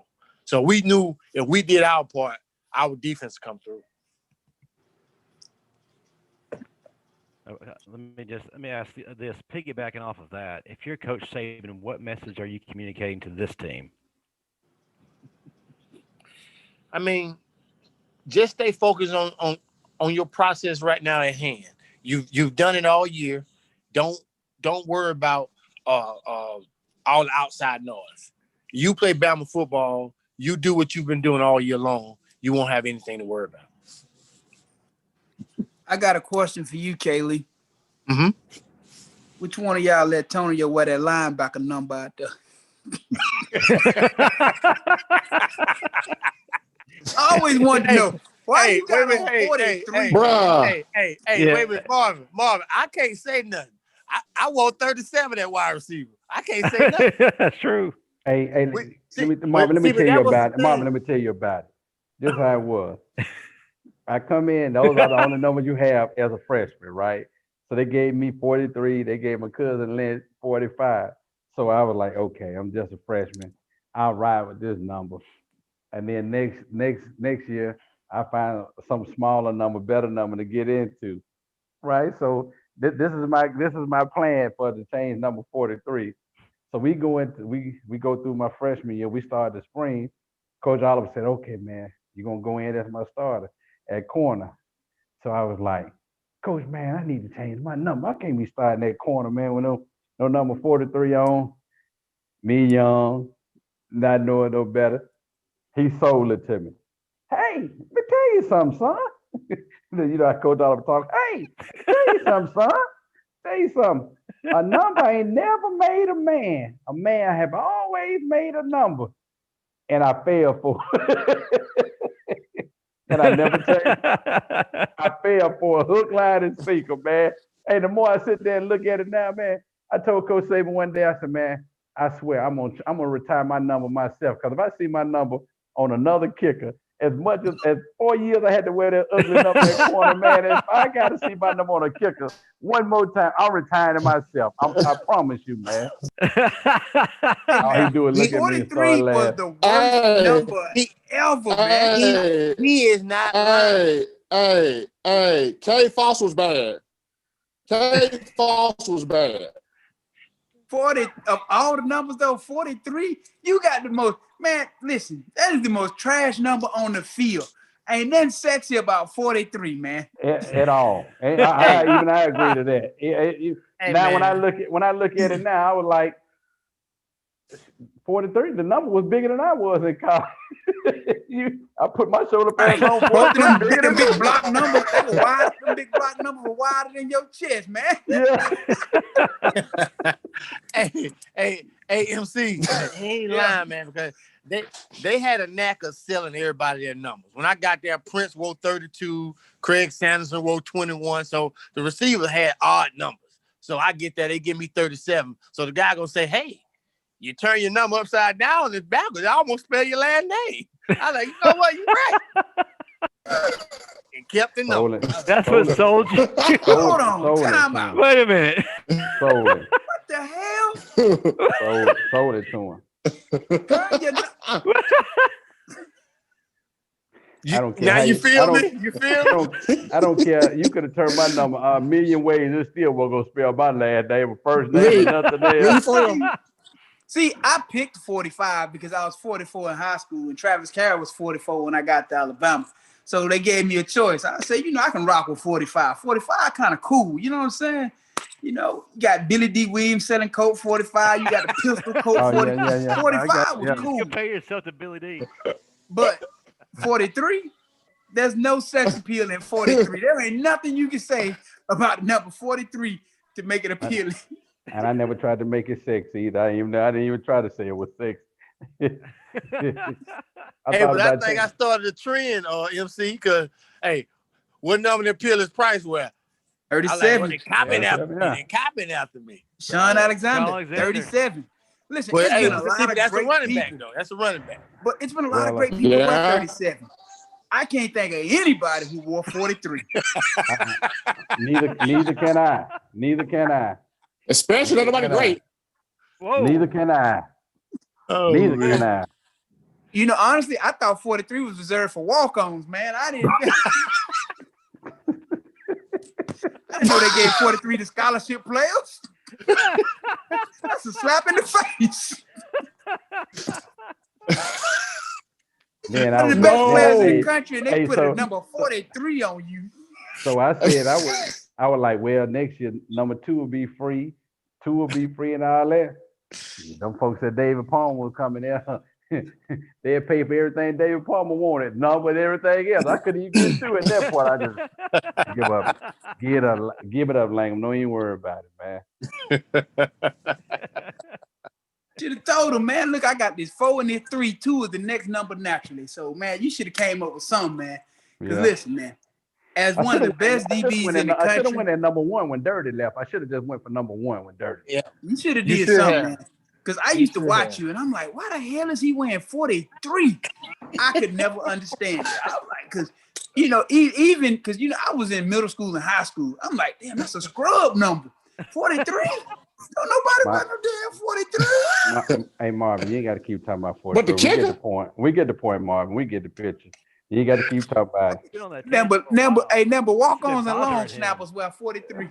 Look at that. There he is on the wall. Ain't no sex about it. He will put you on blast with that 43. Look at it. Ain't no sex about it. Look at it. Yeah.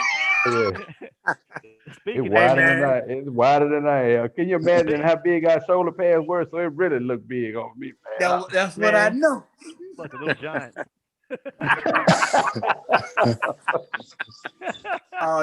Justin, you gonna steal him like that? Talking about some little giants. See, Justin like to sneak his little jokes in. I can't say nothing. I'm quiet, man. Now that Kaylee brought up that Daniel Moore painting, who needs to have a Daniel Moore moment for Alabama to come away as winners in this edition? Oh man, you talking on the team right now? right now to win this game. Shoot, that last catch Devontae Smith made, that's a pain. Wow. Oh. Man, you know what? Because of the way he was patient and he bided his time. Mac Jones needs to have one, man. He really Oh, no does. doubt, no doubt, no He doubt. He does, did it the man. right way. He deserves a Daniel Moore moment, man. Yeah, He does. Does, He man. yeah, does. Well, you know what? yeah, If he goes yeah, out buddy. and plays the way he's been playing all year, because they talking about him and Kyle Trask are the two front runners for the high. Do what you do, Mac, and then That's right. Heisman to be yours, and you'll get way more than one Daniel Moore. I disagree with that. I think Devontae Smith needs to be the front runner right now He for the actually Heisman. he moved to number 2. But you know they made this into a quarterback award, though. You know Yeah, you I don't know see it, people other than quarterbacks really winning the Heisman anymore, Right. with the exception of Alabama's 2 running backs. Outside of that, they've made it into a popularity contest. Right. Yeah, I mean, can I tell people? I said, well, you look at the work that Mac Jones done, and you look at what Devontae's done. I said, you tell me what receiver in the country plays on every special team except for field goal, and starts on every special team, Right. and does work at receiver. Nobody. Nobody. And he's been putting in work for years. Yep. You know, for years. So it ain't like this is nothing new. Man, that's second and He 26. almost played corner. Wait, what? Would he have won? He almost played corner. You know He what? sound like a I wouldn't have a problem with him playing corner as long as he don't put on 43. We good. Well, it's obvious won't nobody wear 43. They'll probably quit before they put on 43 nowadays. I know you wish back Hey, then that they'd let people wear look double here, son. numbers like they do now, huh? Yeah, man, what you talking about, man? That's all right, though. You know, now they let people on opposite sides of the ball wear the same number. I know you wish you had that option back then, huh? Oh, yeah. Yeah, well, yeah, I really do. Sticking man. with that, sticking with the Heisman talk, we have 2 candidates, like you just said. What needs to happen for one of these guys to take it home? Is it dependent upon who wins the contest? Man, that's tough. I mean, I don't know.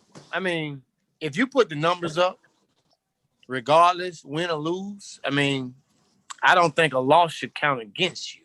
I mean, because we've seen plenty of guys who win the Heisman, hell, don't even play in the championship game. Hell, Lamar, Louisville ain't do nothing, but he put the numbers up. So Right. I don't think a win or loss should decide that. If you put in the numbers and you lose a close game, but you didn't throw any interceptions, you still drove your team down. You was more important to the game than anybody else. Hey, that's how I look at it. I don't know, Yeah, but y'all- I still think Hear me? the committee like that top front runners going head to head. I think they like to see that, Yeah. and then I think they have to make that decision when they're head to head and they see who has the better game. Anybody wants to see that, you know. So Right. What were you saying, Stephen? I was saying I've been trying to move around to get a better reception. Can y'all hear me? Yes. Man, was Yeah. you in a bunker or something? I don't know Hey, where I am, man. you on the Black Warrior River on the Bama Bell. Like,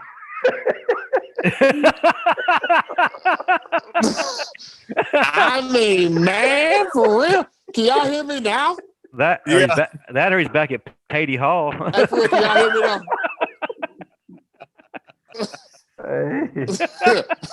hey man, I'm gonna have to How get about off of here, now? man, because I'm gonna have to get off of here, man, because they're kicking us out of the school now, man. So, That's cool, man. We appreciate you coming on, brother. Hey man, I enjoyed it, man. Y'all us be man. good, man. Absolutely. Thank you as All always. Thank you, love, man. Antonio. Always, baby. All right, man. Man, this is terrible. He's still freezing up. Right. Come on, Steve. Yes, I can. Man, is that a last Hold supper? on, man. Is that Hey, a last for supper real. picture I think it beside was. you, man? Hey! Yeah. Don't be talking about that picture behind him. What? He got that last. I can tell by the frame. It's that last. Man, my mama had one. that ornate gold frame. Hey, I'm trying to. Can y'all hear me? Yes, sir. We can hear you. Let us see that picture. That's what I'm talking about. Okay. Hey, for real. I wanted to say this before Langham got off, man. In high school, they put me in number 88, so I know how he feel. And they made me wear 88. Here the picture is, man. The question is, what position were you playing with number That's 88 that on? picture. What position were you playing when you were wearing number 88? Defensive end. Defensive end. That 88 is not They a had me bad a number for a DN. D-line. Yeah, Kenny Smith wore it. Yeah. Yeah, Kenny Smith. But you wearing 43 at cornerback. There's nothing threatening about a cornerback wearing number 43. If you come out on the field to cover me with number 43 on, I'm laughing. I'll be confused, but like, is the punt team out here? Right. Hey, maybe that's what he wanted y'all to think. He ended up being one of the best corners ever come through there. Kaylee, you in the game, Kaylee. You playing Tennessee, LSU, whoever. Corner come line up against you with number 43 on. You gonna look at him like, man, who is this scrub they sitting out here? I'm gonna tell him to pull your socks down, son. Your sock too high. Before you dust him. I mean, because you got to think about it. You know, as football players, there's a psychological aspect to the game. We all know that the best players get the best numbers, the coolest numbers. Yeah. So, Right. 43, man, who is this dude? Who y'all done brought? Man, nothing threatening about 43. Nothing. Boy, you stupid. He's stupid, boy. I'm just saying. Oh man. Well, guys, let's go ahead and jump into predictions, and I'm just going to go with the championship games this week, and we will start with number 7 Iowa State versus number 10 Oklahoma in the Big 12 championship. Kaylee, we'll start with you. Well, you know what? I can't predict the score, but a lot of people are really thinking Oklahoma, this is their revenge game to get back from losing to Iowa State early in the year. But for some reason, I think Iowa State got their number. I think Iowa State gonna win this game. Marvin? Iowa State currently sits at number 6 in the new CFP poll. I watched that game with them against Oklahoma. It was a back and forth matchup. Iowa State actually made a few turnovers early in that game that actually made that game a lot closer than it was. So if Iowa State go out and do what Iowa State does and actually controls the game and don't turn the ball over, I actually think that they'll beat Oklahoma by 14. Wow. Because they had Oklahoma's number that first game. It was just a few stupid turnovers. Again, if it was like the moment was too big for them in the first half of that first matchup. But they made the adjustments at halftime. They came out. They got the W. Minus those turnovers, they'll beat Oklahoma in by plus 10. I agree with that. Steve, who you got? Cyclones. Actually, Smart man. I like their quarterback a lot better than I do Spencer Rattler. All right, this one is for our boy we had on a couple weeks ago. Number 19, Louisiana versus number 13, Coastal Carolina. Nico Johnson and his squad are going against undefeated Coastal Carolina. I got Lafayette, point blank. The Chanticleer should have lost to Troy. That's true. Troy should have won that game. Absolutely. Now, here's the thing. When Louisiana went down and really shocked the world when they beat Iowa State, they showed you what they can do if they come to play ball. I think they'll come to play ball. That's a very true statement. They beat Iowa State. That game actually cost me a lot of money. I wasn't happy. Me too. Now, the thing about it, though, Coastal Carolina also beat a solid BYU team that they played at the last minute. That was a last-minute scheduled game. So they lined up with one of the biggest of the big boys. And you know, like I know, BYU, them cats go off on their missions, and then they come back and play. So the average freshman at BYU is probably 23, 24 years old. So they were playing grown men. Now, we played them my freshman year. Those are grown men. And they beat them. So I'm going to go with Coastal Carolina in a close one. There you All go. right. Stephen, what you got?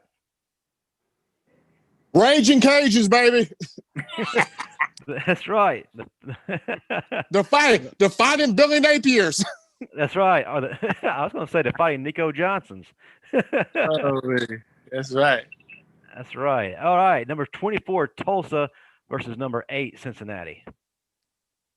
I think Cincinnati. I think they win this one at least by 2 touchdowns. And the way I say that is they have a dominant defense, but Tulsa starts off so slow, and they come to play the second half. And with a defensive team like that shuts you down like that, it's going to be kind of hard for Tulsa to really move the ball in the second half because they really come to play defense. So I got Cincinnati by at least 14. I agree with you because Cincinnati, they come out from the beginning of games to the end of games with the energy. Their energy is always high. You see them on the sideline, they dancing, they're excited. Cincinnati plays high-level football with a lot of intensity. I'm going with Cincinnati. They also handle adversity well, too. So when they were having a hard time against UCF earlier this year, man, it didn't shake them at all. Matter of fact, it kicked them into a higher gear. So that's one of the things I like about them. Stephen, who you got? I like Coach Fickle. I like the quarterback, Dennis Ritter. He's improving each week. Give me the Bearcats. I like Ritter as well. Good deal.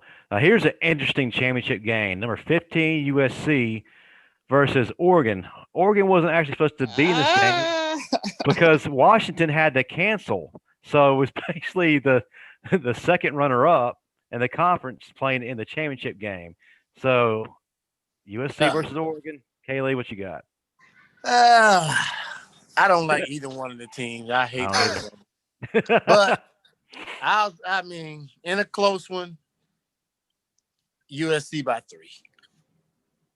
Why are they even playing the championship game? Didn't they only play like 5 games or something? Yes. Some of them have. Some of them. So what exactly is this championship going to prove? Nothing. So again, it's a filler what game. is the purpose? And then the fact that Oregon is playing because the other team does not have enough scholarship players to fulfill their roster. Participation award. Hey, get this. They also have a third place game. That's right. You are right. They do. You're right. That's like what is this? The NIT of football? Exactly. What the? Hey, y'all remember when you played Pop Warner and you could just play in them tournaments down in Florida or Miracle Strip tournament? You know, if you weren't playing the championship because you done drove all the way to Florida, they gonna let you play a game anyway just because you want to lose the field. Right. That's what that is. Mm-hmm. We just gonna let y'all play so y'all can say y'all play. Participation trophy. Exactly. Stephen, who you got in this crazy contest? This is the toilet bowl.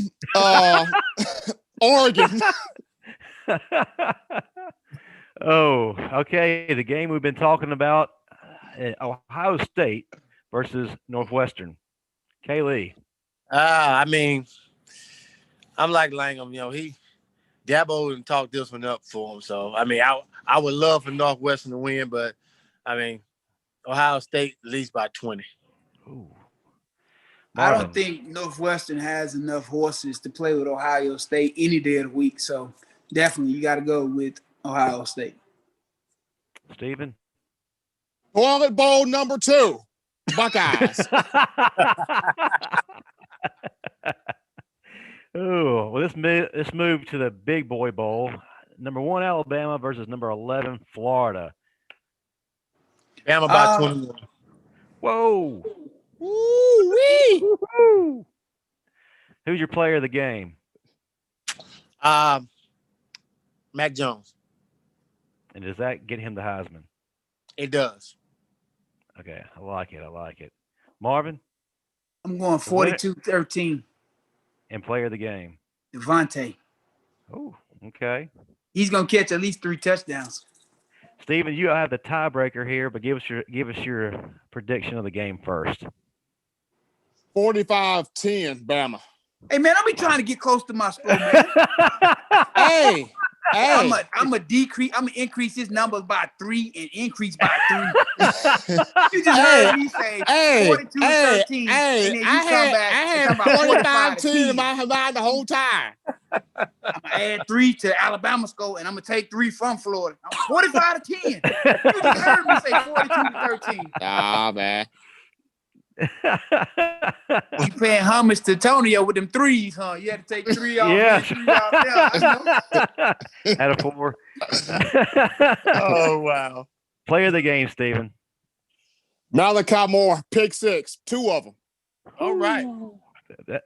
Penny's boy. Yeah. All right. Marvin, who wins the Heisman? Because it's a popularity contest, after Mac Jones does work, they're going to have to give it to Mac. Steven. Love Mac, but I think this year, Smitty, 6 is going to get it. Smitty time. I would love for him to have it, but it's a popularity contest. So we all know quarterbacks are the ones who get all the hype. You know, Kaylee can tell you what they going to talk about, Kaylee or Jay Barker? They going to talk about the winningest quarterback, Jay Barker. He did finish 5th in the Heisman voting. So he did. And then the thing about it is, with both of those guys being in it, the vote's gonna be split. Yeah. So and what's crazy is Najee in here too. Yeah. Can Najee make a push in this game? Oh, he's gonna make a push in this game. No doubt about it. I'm talking about for the Heisman. Well, I don't think so. Because of Mac and Smitty. Right. I like to see all 3 of them in New York. I would love that too. Probably will be the first. You know what? I heard somebody say this. Have Mac Jones hand the Heisman to Najee, and Najee throw it to Devontae, and Devontae pack it up. That's it.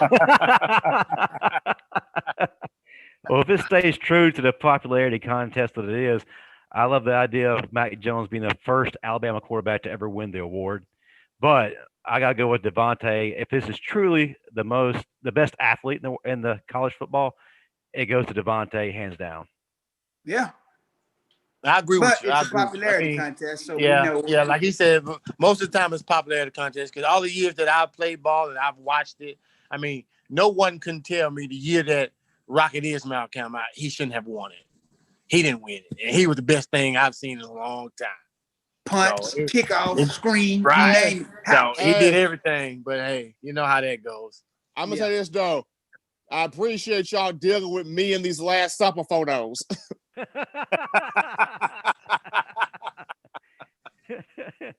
And those are available on his website. All right. See, I told you, Justin, like to sneak his little cracks in. See, he tried to. Hey. I got him. Don't worry about that. I got him. Yeah, because I call into his show and he controls it there. By the way, see, he got that virtual background on because he don't want nobody to see his single wide trailer back there. Get down in Mississippi. Listen, hey, I moved up. It's double wide, and I got electricity, man.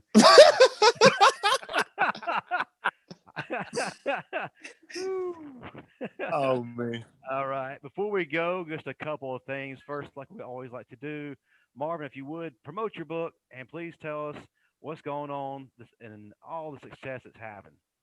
The book is doing what the book does. If you follow me on IG, you see I just did a video for DeMarcus Ware and his new app, Driven to Win. So I'm actually getting ready to go do some more stuff with DeMarcus down in Dallas. You know, he had to call out the big guns. You know, so again, hey, I'm 41 years old, still living the dream. You know, so the book is doing well. Everything's doing well. I have no complaints, man. I'm just having fun, enjoying life. If you haven't got your copy yet, make sure you go to 40plusstrong.com. That's the number 40plusstrong.com. Grab your copy. Best decision you'll make this week. Absolutely. And like I said last week, this is saving people's lives as well. So this is a big deal. So definitely grab you a copy and just take the jump, guys. And then, and if you got any questions, you see Mr. Dancing with the Stars, Super Bowl champion, Good Morning America host, call me to make a video for him. You can find it on his page as well. Hey, if I don't know what I'm doing, you think these people gonna be calling me? Get your copy. Don't make the mistake. Absolutely. All right. If you're a fan of our network, guys, please tune in to the Tyler Turner Show on Monday nights at 9 p.m. Central, 10 p.m. Eastern. If you're a fan of in-depth college football analysis, recruiting news, and talent evaluation, check out Mr. Turner's show. On Thursday nights, it's the Jonah and Arocho Show. Two crazy guys from New Jersey putting their spin on NFL, basketball, the Giants, of course, and whatever comes to the mind. Check them out. Uh, Marvin, what do you got for us next week? Say, what do I got for you next week? Yeah. Besides the celebration for what we did this weekend. Well, I was just gonna show you that picture real quick. You see that? That's what greatness looks like right there, boy. Woo, at 41 years old. Now, next week is gonna be interesting. I got a few things I'm thinking of that I really want to do. But I got to see how this game is going to go, how out of hand it's going to get.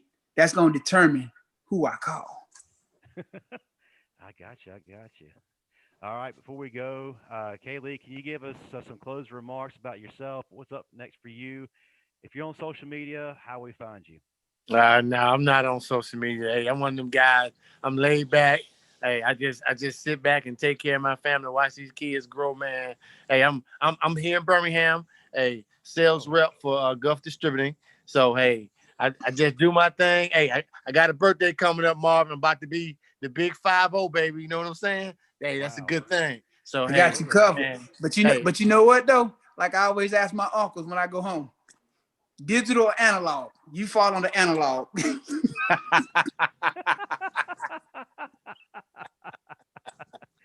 See, Stephen M. Smith don't even know the difference between digital and analog. He don't even know. So he's too young to know about all that. Yeah. Hey, man. That's where you're wrong, man. That's where you're wrong. I grew up off that. Hey, man, I appreciate you guys having me on. Yeah, hey, anytime, man. I love to be back on and talk with you guys. Hey, man, you have a very, very successful show, and I love every bit of it, man. Thank you so much. Thank you, brother. We enjoyed it. I hope you had fun. Hey, man, I wish Steve had been here. If Steve was on here, we'd have really been cracking up, man. So I know Steve Brown crazy, but so yeah. Oh man, we just get on here and have fun and talk football, man. So, but thank you again, brother. Hey, thank you, man. Thank you, man.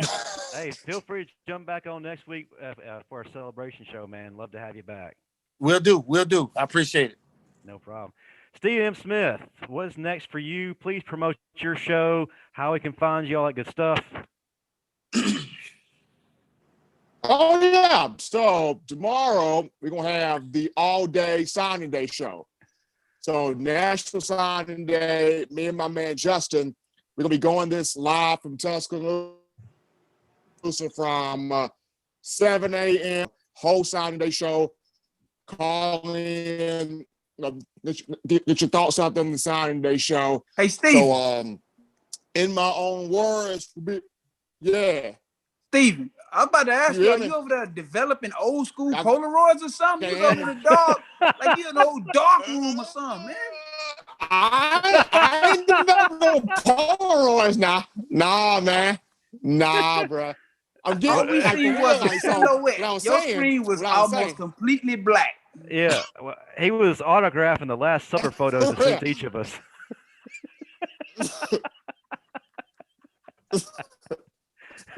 Okay. Sorry, crazy, man. So you and Justin Smith tomorrow got all day coverage. Yeah. So that means my show moves back to Friday from 6 to 7 in my own words every Monday, Wednesday, Friday on YouTube for TVA. Good deal. Definitely check that out for sure. All right, let's see. Well, that's all we got. Marvin, before we go, tell us. I appreciate Marvin taking shots at me. I did not. Your screen was black, man. All we seen was the silhouette. It looked like you was over there developing old pictures of Antonio in that number 43 jersey.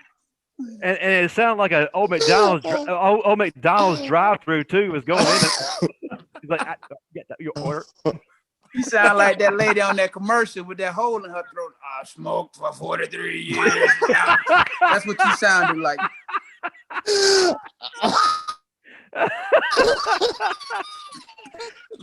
I think we lost Kevin.